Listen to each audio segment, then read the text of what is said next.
Welcome, everybody. Nice to see you all here. Welcome back for those who have already visited the re-campaign session in the morning. Yeah, it's just after lunch, so I don't know how awake you are, but actually you will be all actively engaged now, so that's not about listening, but about participating. Let me welcome the three ladies here. It's Brown and Robertson and Maral Pourkazemi from Small Media Lab. It's a NGO based in London, and then we have Stina Backer, who is a CNN digital producer. And maybe some of you already know Stina from last year, where she presented an infographic on the Iranian, Maral, not Stina, sorry, on the Iranian Internet. And today you will basically live experience how it feels not to have access to all those sites you might want to visit, not just looking at it, but actually the ladies have prepared a nice quiz for you, which will be handed out in a second, and I will just let you introduce it. Maybe give a warm applause to them. Thank you. Thank you very much for coming to the 403 Forbidden session today.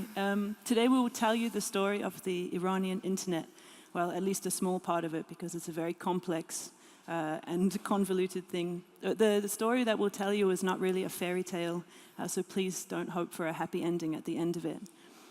Today we will host an interactive workshop, and we have prizes for the winners. We're going to hand out a few of these sheets so that you can take part in the quiz. But before we get started with the activities, we'll tell you a bit more about ourselves and why we're here, and I'll pass you over to Maral, my colleague, for a bit to do that.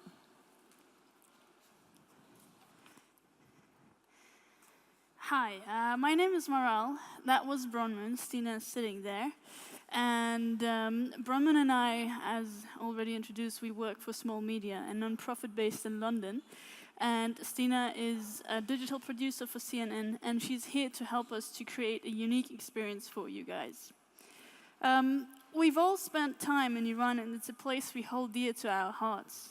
At Small Media, we look at information flow in closed societies, but most of our work at the moment is focused on Iran and how Iranians use media, especially the internet. Our manifesto is to increase the flow of information, make sure that people can use technology securely and effectively, develop and promote new discussion spaces, challenge misconceptions, and tell untold stories. For example, while everybody is focusing on what the reformists are saying and the build-up to the Iranian elections, we are more interested in what guys like this conservative pro-government bloggers are saying instead. Today's event is a continuation of a project we did last year. We invited 60 guests to our offices to experience the censorship of Iran, of the Iranian Internet firsthand. Our friends from the Tool project came to explain a little bit about circumvention tools. We displayed and discussed my infographic about the Iranian Internet. We created our own internet cafe, and that was where you could experience the internet and the speed of the internet yourself. And they were connected to servers inside Iran. The connections to Iran were so slow and unpredictable that we've done away from that for today. But we have other cool activities designed for you to experience today about the Iranian Internet.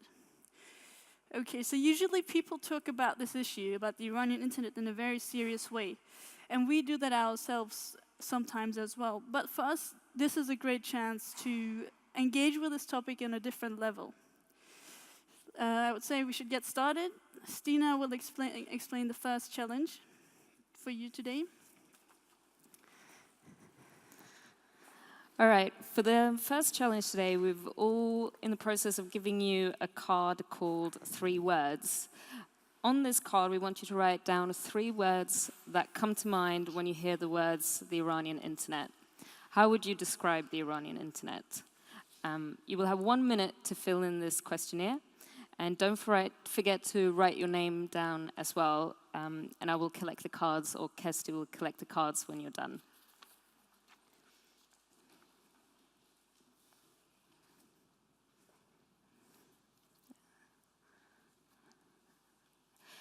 And if you didn't get given a piece of paper, if you have a spare piece of paper and can write down 3 words that come to mind when you think of the Iranian internet, that will work too.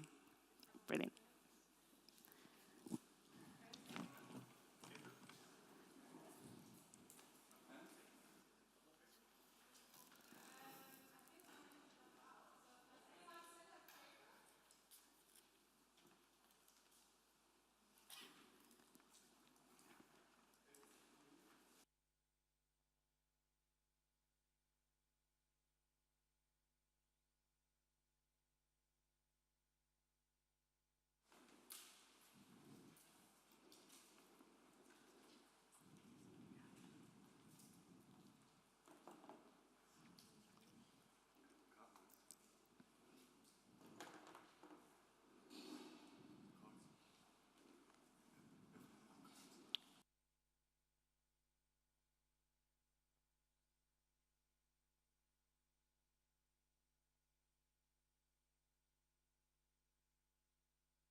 Okay, Stina's going to come around now and pick up the cards from you. I mean, the reason that this is really interesting for us is because we work with the Iranian internet every day, we often forget what it's like for people who don't know too much about it. You know, the information that you get is potentially from Western media sources, maybe not directly from the source.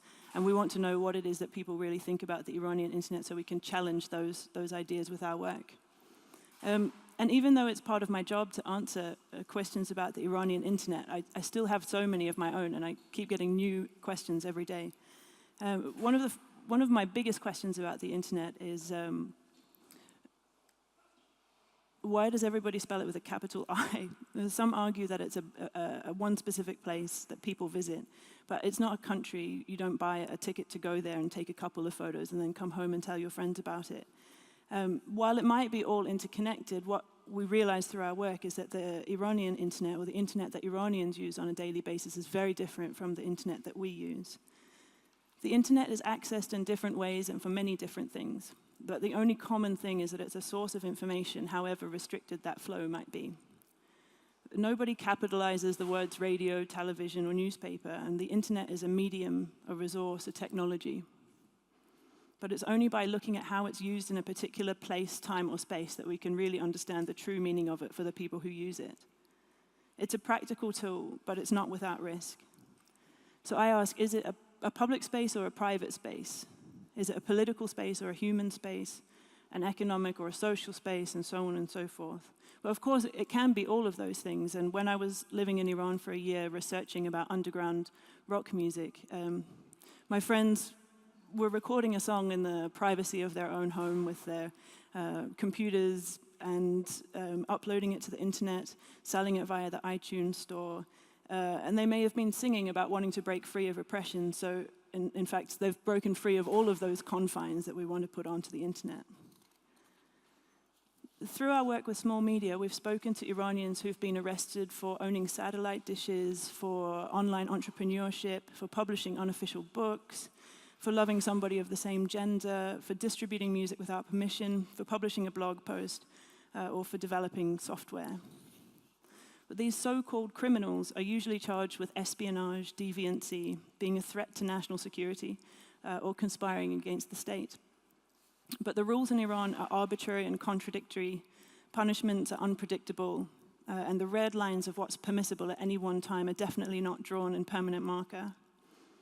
There are many obstacles to accessing the internet in Iran, and not just censorship, but all of these obstacles come from the country's leadership. Iran's supreme leader, Ayatollah Khamenei, said, "The internet is one of God's greatest gifts, but it's also a big curse. It's a knife, double-edged and dangerous. The internet is now an unruly current, impossible to rein in. It's like a person who orders somebody to bring them a wild dog and then asks where its collar is. Well, we're telling them that we've ordered one from a blacksmith." In a country where the authorities are so fearful of what can happen when unbridled access to the internet is available to the masses, it's no surprise that the Iranian government is so desperate to rein it in. There are talks of them creating a halal or a pure internet. And everyone is really worried about this happening in the future, Iran's plans for this national intranet. But let's not be so worried about what's going to happen in the future when it's already pretty much a reality. With consumer-level internet connections capped at 128 kilobytes per second, hundreds of thousands of websites filtered, Iranians are already severely cut off. You can forget about streaming videos when you're watching images load pixel row by pixel row. Now it's time to play the interactive part. So we've got a bunch of quiz sheets here. We'll get them passed out, and then I'll get Stina up here again to explain how we play the game.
All right.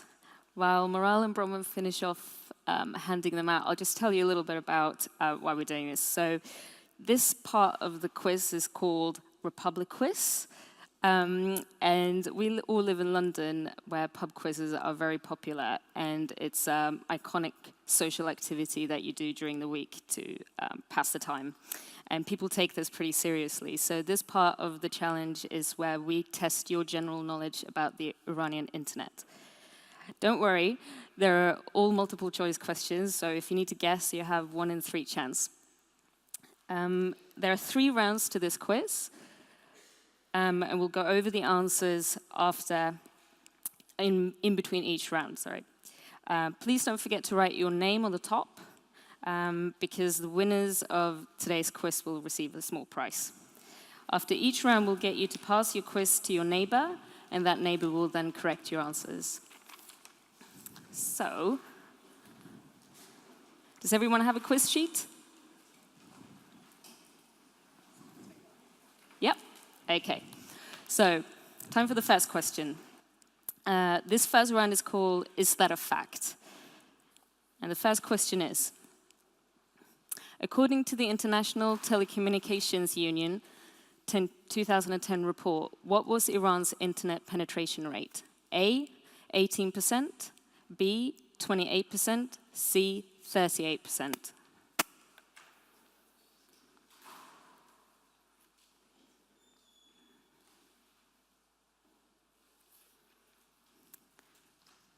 Question number 2.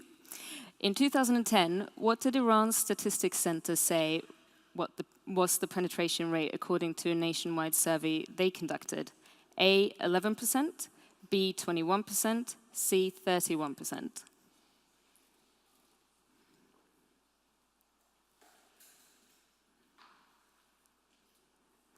Question number 3.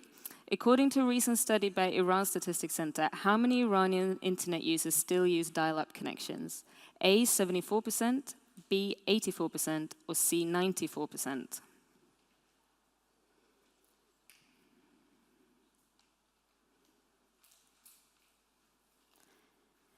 Question 4. How many minutes does it take to download a 5 megabyte MP3 file on a 56 kilobyte per second connection? A, 4 minutes, B, 8 minutes, C, 12 minutes. Some of you might be old enough to remember.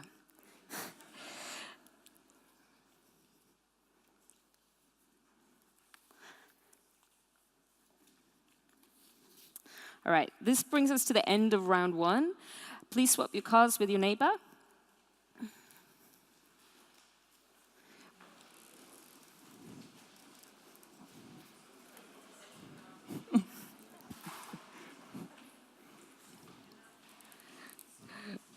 All right, we're going to display the answers on the screen, but instead of just reading them out loud, Bronwyn's going to explain the stories behind the answers. So I'll hand over to Bronwyn. No cheating now. Okay, so the International Telecommunications Union based their statistics on information provided to them by government. And sometimes it suits the Iranian government to say that they're well connected, and sometimes it doesn't.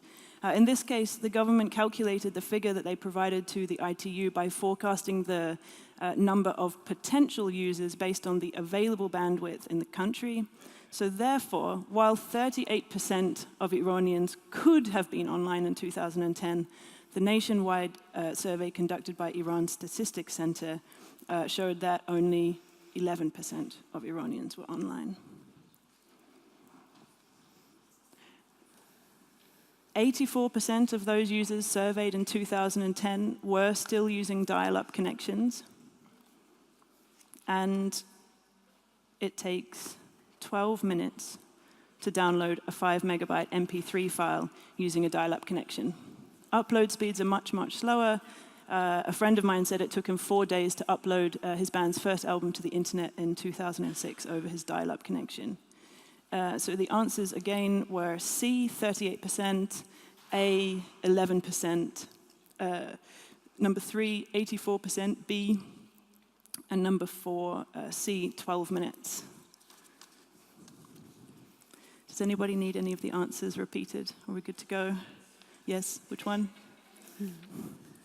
Number 1, C, 1C, 2A, 3B, and 4C. Okay, so pass your quiz cards back to each other and we'll get Stina up here for the next round.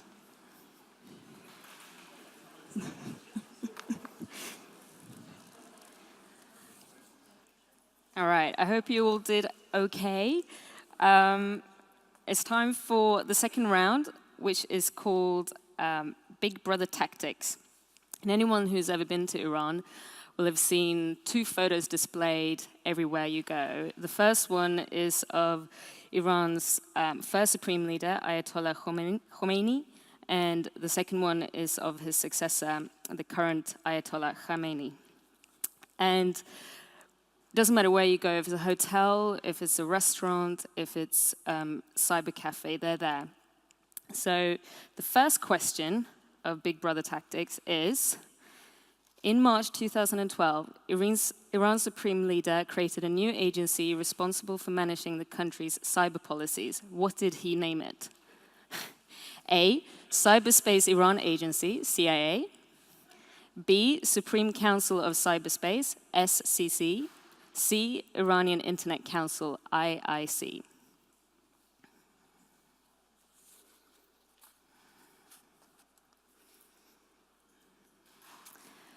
Question 2. How much money did Iran's regime reportedly allocate to combat the soft war efforts by international media and foreign governments in 2011? A, $5 million. B, $50 million. C, $500 million.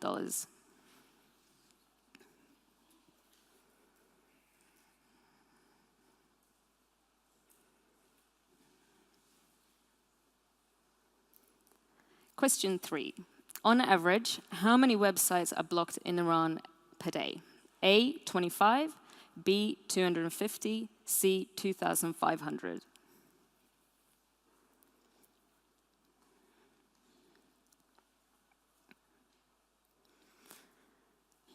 And the last question for this section is number 4. How many blogs does the filtering committee request the Iran-based blogging platform BlogFa to shut down per week on average? A, 30 blogs. B, 40 blogs. C, 50 blogs. All right. When you're done, swap your quiz sheet with your neighbor, and then let's hear the answers from Bronwyn.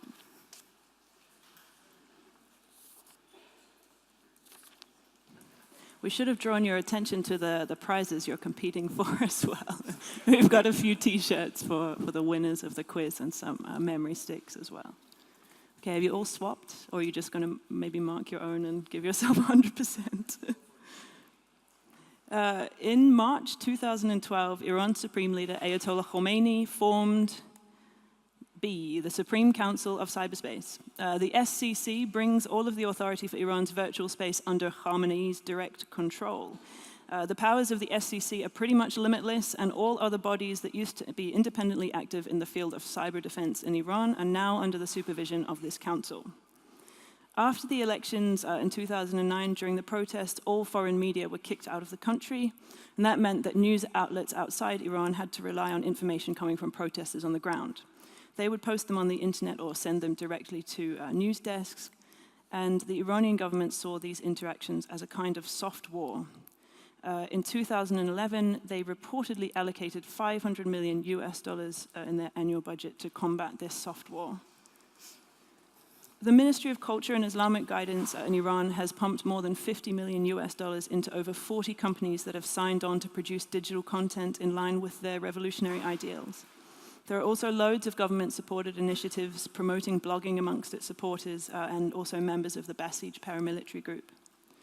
Iran's approach to censorship is varied, and one of those approaches is to flood the internet with propaganda of their own to dilute anti-establishment content. This for them is just as important as blocking the sites that they don't want people to see.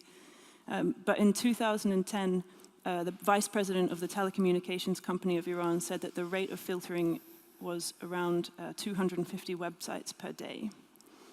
In an interview, the owner of Blogfa, which is one of the main blogging platforms inside Iran, said that he reportedly receives orders to shut down an average of 50 blogs each week, though on some occasions it has reached 10,000.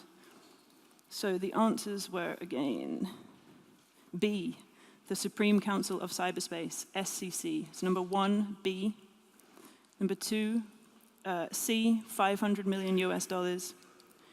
Number 3, B, 250 websites blocked per day on average. And number 4, 50 blogs, 4C. At Small Media, though, we're even more concerned about self-censorship because after a while, people stop even trying to have a free voice. And after the crackdowns following the 2009 elections, more than 1,500 bloggers stopped blogging. Over to you, Stina, for round 3. All right, I'm going to speed up a little bit because I know that we don't have that much time, so hopefully we'll do this round a little bit quicker. Round 3. So have you got your sheets back from your neighbor? I hope so. Then this part of the quiz is called Fact is Stranger Than Fiction. And then we'll move on to the picture rounds. So question 1.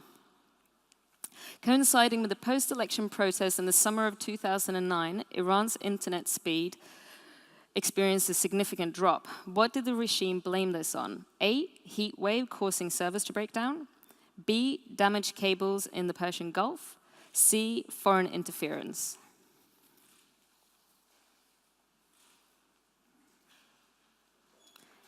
Question 2.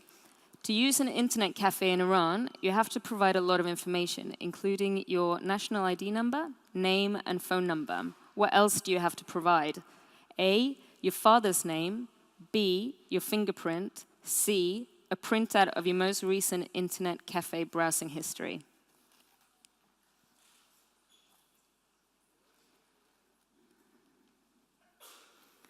Question 3. In 2012, 4 people were arrested for promoting vulgarity and corruption on Facebook. What had they done? Had they set up A, an Iranian Lady Gaga fan page, B, a beauty contest page, C, a page mocking President Ahmadinejad?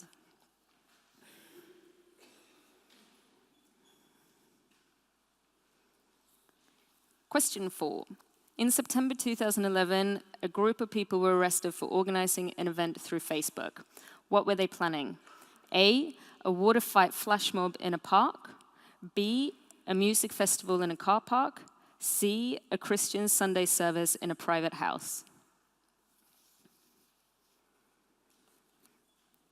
All right, let's see if fact is stranger than fiction. Bronwyn? You know the drill, swap sheets.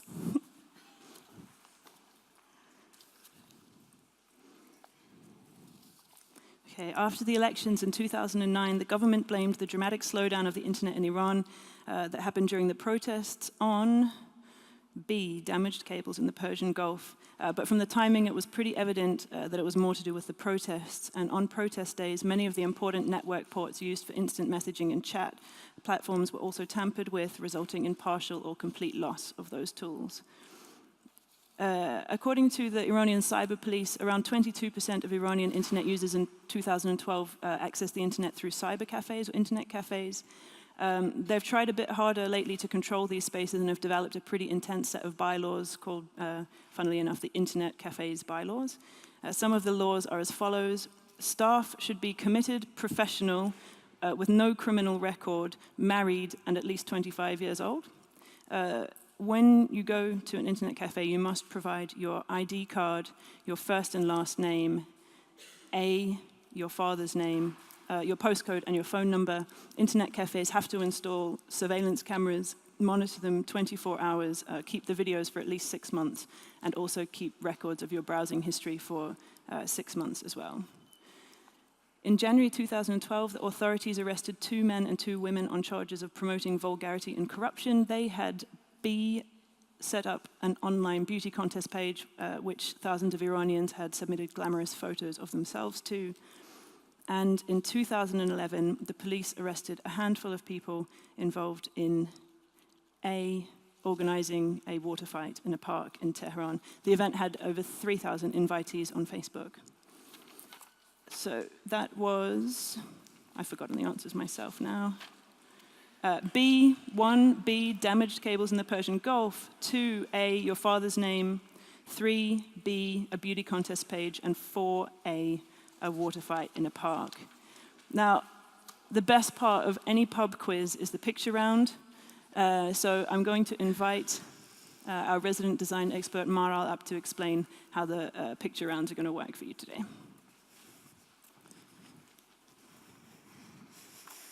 This game is called the Filtering Committee. So how exactly does filtering work, and what laws do the Iranian authorities base on their decisions? The 2000 press law, for example, forbids the publication of ideas that are against Islamic principles or harmful to political rights, to public rights. None of these laws are clearly defined as well.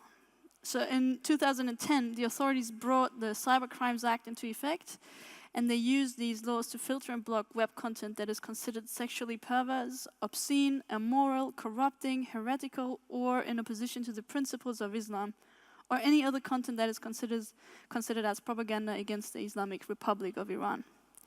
Canadian resident Saeed Malikpour has been sentenced to death for developing a software to upload photos, which was then used without his knowledge by a porn site. So now it's your time to show us your censorship skills. The third challenge for you today is to guess which of the following websites is filtered and which one is not. Fill in your answers in the quiz sheet under the Filtering Committee section. So we will start with number 1. The Guardian, a British national daily newspaper that reports frequently on Iranian issues and also has an Iranian desk reporters, or Spiegel Online, which, as you all know, is a German weekly magazine published in Hamburg.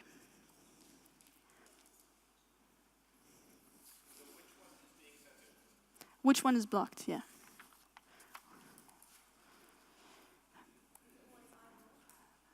Sorry? It's always one or the other, yes. Number 2, The Onion, an American news satire organization, or the CIA World Factbook, a US government website that profiles countries and territories around the world.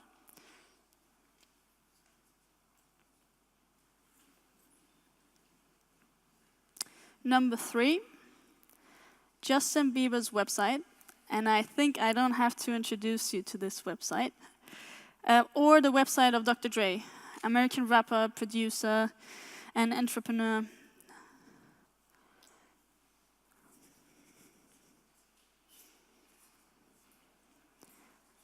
Number 4, the American Nazi Party or Absolute Vodka.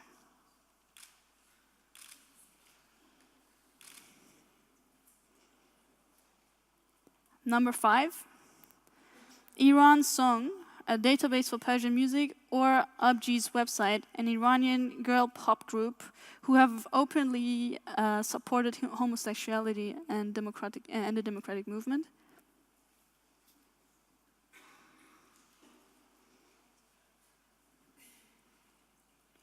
Number 6, Smirnoff Vodka, or the website of the KKK.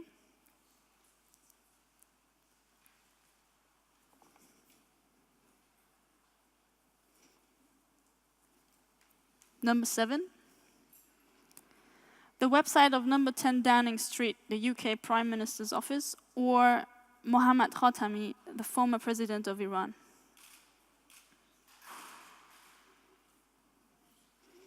Number 8, Durex, condom producer, or Attitude magazine. It's Europe's biggest gay magazine.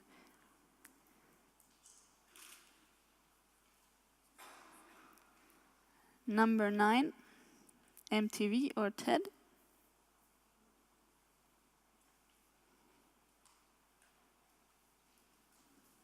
Number 10, the website of the United Nations or the website of the Barbie doll.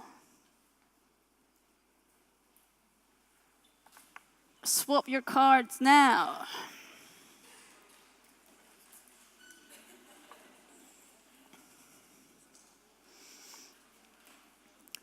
Are we ready? Number 1, Spiegel is blocked. The Guardian is not blocked. Number 2, The Onion is blocked. And the World Factbook, CIA World Factbook is not. Number 3, Justin Bieber is blocked. Dr. Dre is not blocked. Number 4, Absolute Vodka is blocked. The American Nazi Party is not blocked. Number 5, the Iranian music database Iran Song is blocked. Not Abji's. Number 6, the KKK is blocked. Smirnoff Vodka is not blocked.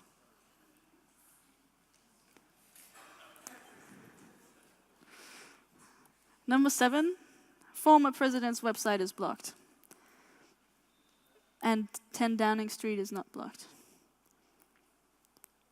Number 8, Durex is blocked. Attitude magazine is not blocked.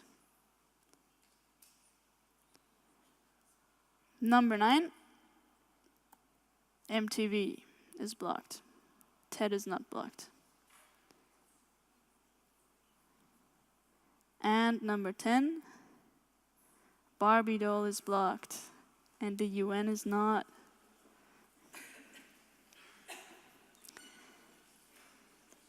So if you're ready, swap back so we can go to the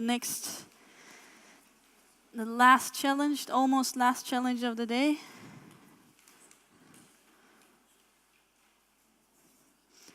We call this part fact or fiction. One thing that you can't blame the Iranian government for is their lack of creativity when it comes to tampering with inconvenient news. Many national news organizations have been caught red-handed tampering with footage in order to Islamify images or miraculously boost their national military. For the fourth and almost final challenge of the day, we will show you 6 pictures. You will have to decide which one you think is photoshopped and which one is not. Fill in your answers in the fact and fiction section on the quiz sheet. We start with number 1. Is this picture of a drone real or fake?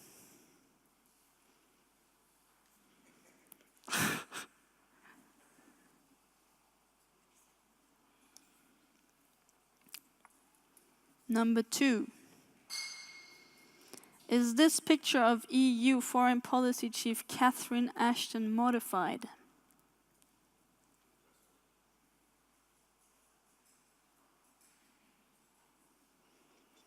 Number 3. Is there anything strange about this moment of Ahmadinejad's intimacy?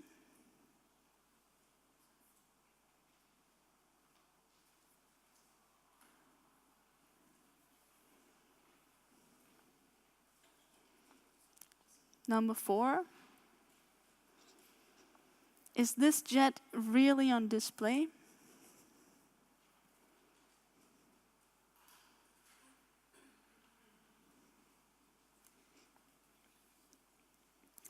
Number 5. Is Michelle Obama's dress real?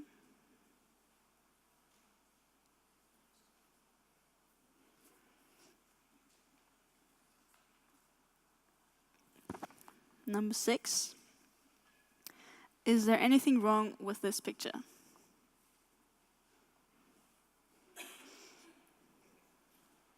That was the last one. You swap your quiz sheets again, and then we will find out who the winner is after we collected the sheets. So let's start with picture number 1. In November 2012, an Iranian news agency provided visual evidence that its government had figured out how to make a fancy new drone called the Coca-1 that could take off and land vertically. The only problem was that the drone was actually built and photographed at Japan's Chiba University. The scam was spotted by a blogging pilot called Gary Mortimer. Number 2, EU Foreign Policy Chief Catherine Ashton has spoken with Iranian nuclear negotiator Saeed Jalali a few times over the past years. She's fallen victim to the Photoshop censor a couple of times because of her plunging neckline. They've added a piece of fabric to cover her cleavage. Number 3, Iran's President Ahmadinejad. Yeah. Sorry? All right, yeah. Okay, so the fake one here is the one with the covered cleavage. So that one is the fiction one. The real one is that one, the fact one. So the answer to the question was fiction? Fiction, yes.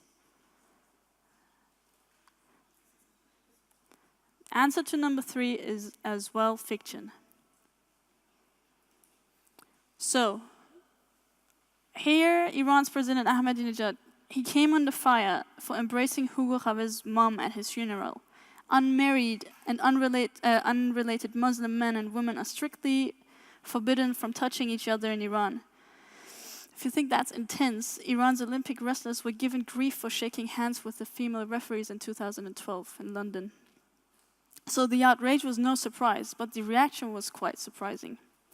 Ahmadinejad's supporters photoshopped an image, which they then used to try to prove the original one was photoshopped. A side-by-side comparison produced by Intikhab News showed that the doctored image had been created by lifting the head of Mohammad el-Baradei, the former chief of the UN nuclear agency, from a previously published photo of him greeting another Iranian official with a kiss in 2007. The next one, number 4, was a fact. What do we say here? Yes, it is on display.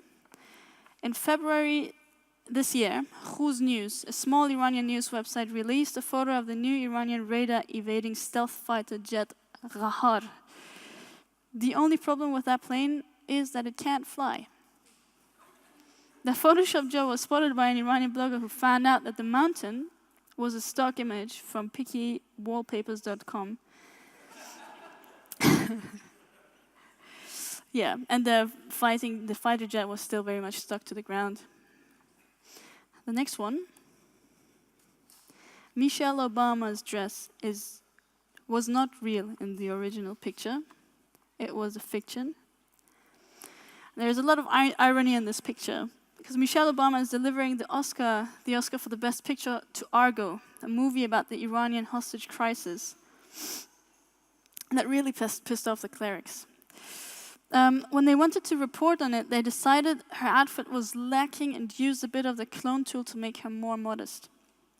The rules on that, on what you can wear, are more relaxed for foreigners appearing on TV in Iran, but this outfit was taken a bit too far, and the Photoshop censor added sleeves and a high neckline to her dress.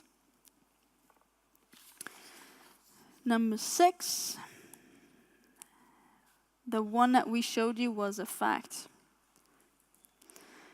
This multiplying missile shot was one of the first Photoshop jobs that the Iranian machine got caught for, and it managed to fool most Western media organizations, including the BBC, the New York Times, and Yahoo. The photo of Iran's provocative missile test was released in 2008 by Sepah News, the media arm of Iran's Revolutionary Guards, and was picked up by the French news agency AFP.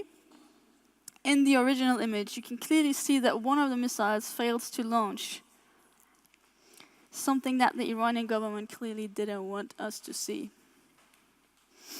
Stina and Bronwyn will collect the sheets now, and we will find out who the winner is shortly. Sorry, can you all add up the scores and put the total score on the front before we collect them?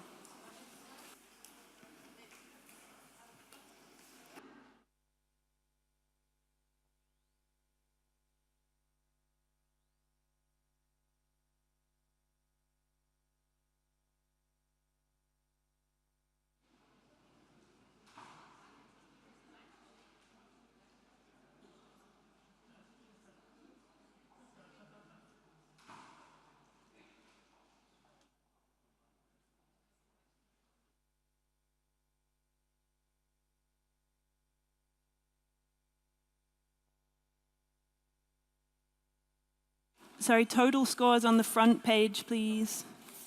I think also yours is here.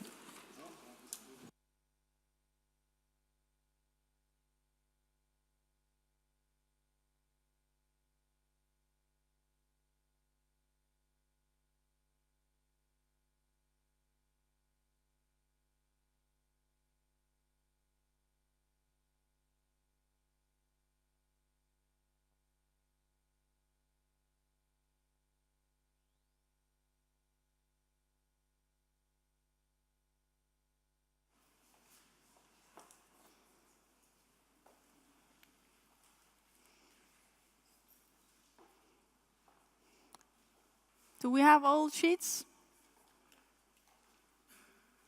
Okay. Extra for experts. This is our last challenge, and no workshop would be complete without a tiny bit of homework. This one will hopefully not be too complicated and difficult for you creatives sitting here. We have a task for you. You have to doctor this image of Merkel with a sausage in her hands. The sausage is clearly not halal, so you have to figure out a way of Islamifying this picture. The URL to this picture is on the sheet, but I also tweeted it from my own account. And if you have doctored this successfully, send it to my email address, which is also displayed here, or tweet it at me before Wednesday.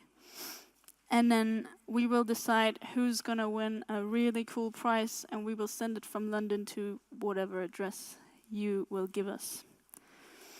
I'm going to help Stina now with counting the scores, and then we will reveal the winner of our session very soon. Thank you.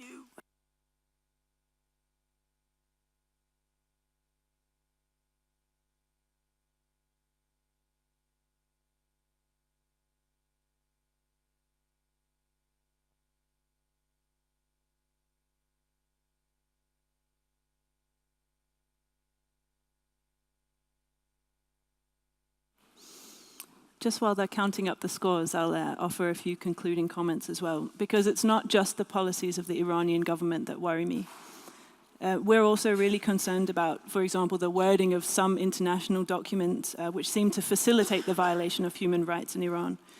For example, Article 34 of the Constitution of the ITU, the International Telecommunications Union, says that its members, which obviously includes Iran, are allowed to stop the transmission of any communication that the state believes is dangerous or in contradiction with its own laws.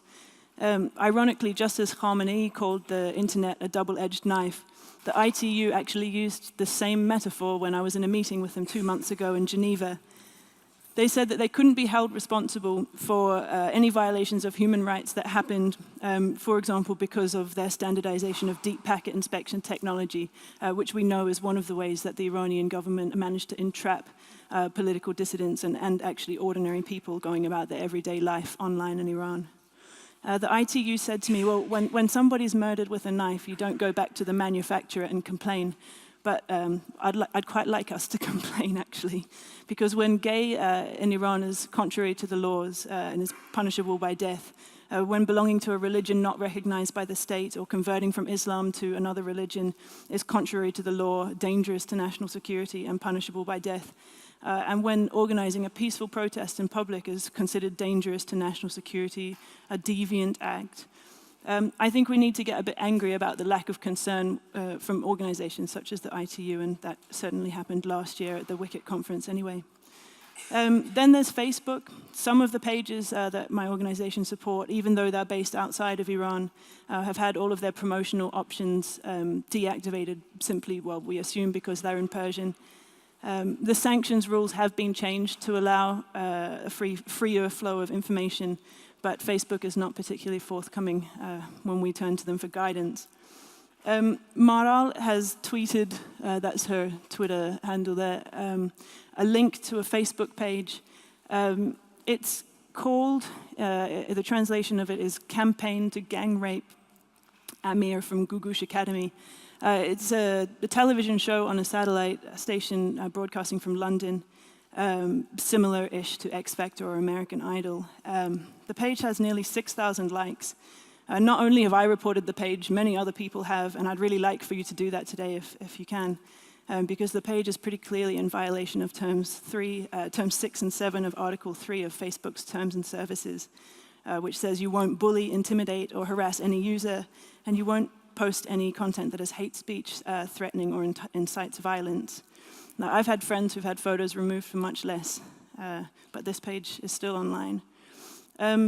If you need any extra impetus, on March 10, the page owner wrote in a very jolly tone, hey, rapists, how are you? Even with how the internet speed is these days in Iran, let's not forget our goal to remove this candidate from the face of the earth. I've written directly to Facebook, a member of their security team who I met when I was in California this year, and the page has been online for the past 4 months, so it would be great if you can all go to Maral's Twitter page and report the link. I did warn you that there wouldn't be a happy ending, but maybe if we all work together, we can create one. There are a lot of things that can be done for the Iranian internet outside, and I'm sure that a lot of you have really amazing skills that can be used towards that cause. Do we have our winners? There could be a happy t-shirt ending at least. Right, the winners are, with a very impressive score of 21, Jan. Come up. In shared second place. So Jan got 21, which I think is very impressive. He was the only one to break the 20-point score. Round of applause.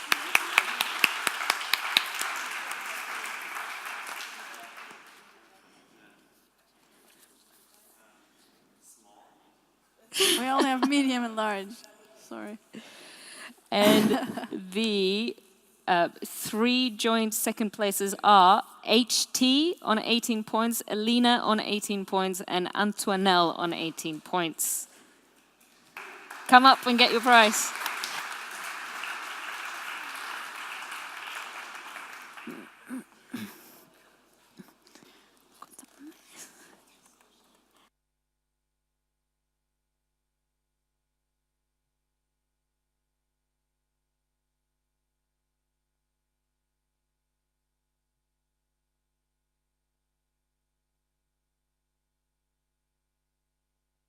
a few minutes left before the end of our panel, so I was wondering if anybody had any questions that they have wanting to ask about the complexities of the Iranian internet.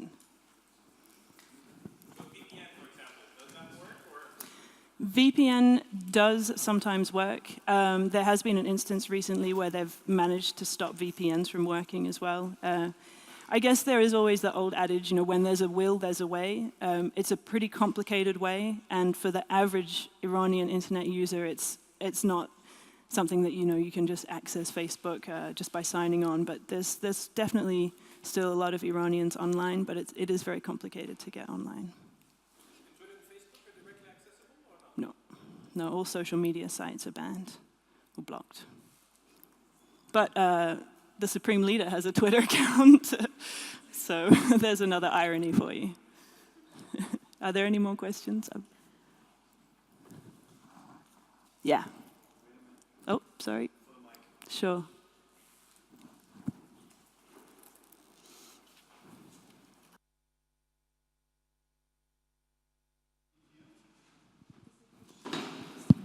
Yeah. Just wondering, have you experienced any problems in your work, researching all these things and spending time there? Especially as an Iranian yourself? Well, yeah, maybe you want to answer the question. I'm not Iranian. I lived there for a year in 2007. I probably wouldn't go back anymore because I've been very publicly outspoken about a number of different things, including a report that we wrote on LGBT minority use of internet communications technologies and breaking free of the repression. I have a feeling that it might not be the best idea to go back, but Maral is Iranian and she can answer that question as well. Can you hear me? Okay. Well, I'm Iranian, but I was born in Germany, and I still have an Iranian passport. So if I want to go back, I have to use my Iranian passport. But that means, I mean, I would run the risk that because I don't know if they would arrest me or not, but I would run the risk to not be able to come back because of the work that we do. And I, for myself, I'm a person that I like to put my name on the things that I'm proud of, and I'm not afraid of that regime from this side of the world. But yeah, it is quite random. I mean, it could happen, but it could also be absolutely okay to go back. So you don't worry when you post something on Facebook or Twitter? Or? No, I don't want to risk. I'll stay here. Okay, thank you. I think one of the other important points that relates to that, though, is that we were talking about the number of different obstacles, you know, censorship, filling the internet with propaganda. Another one is creating this atmosphere of when you really don't know what's okay at any given time. So when Maral says, you know, maybe I could go and nothing would happen, that's the kind of feeling that the Iranian government would like you to have, you know. Maybe this blog post would get filtered, so therefore I'm not going to write it. Maybe something would happen, so therefore I'm not going to act. So actually, you know, that's a way of creating this kind of self-censorship environment.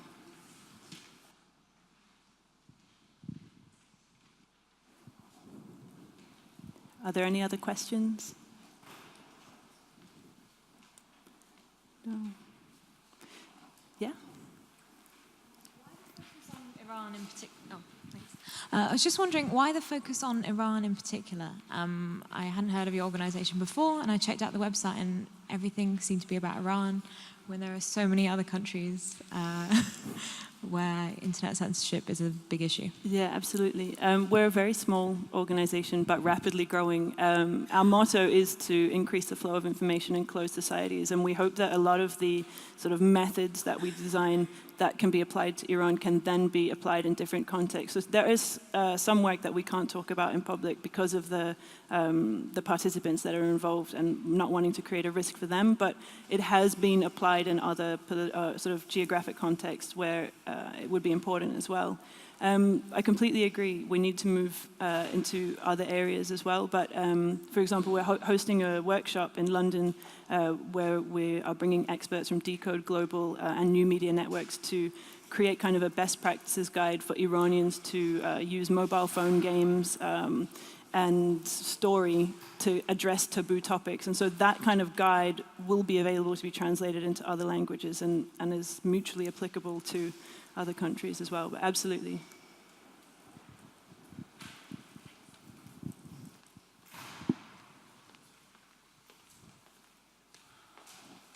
If there aren't any more questions, I think we can finish. We passed out a form for feedback because this is the second time we've done a similar event. The first was very small in our office, as Maral said, and we want to improve it each time. So if you can take the time to just give us a bit of feedback, that would be really, really appreciated. And if you had a question but you were too shy to ask it on the microphone, we'll be here for a bit afterwards, so you can come up and ask us in person as well. Thank you very much.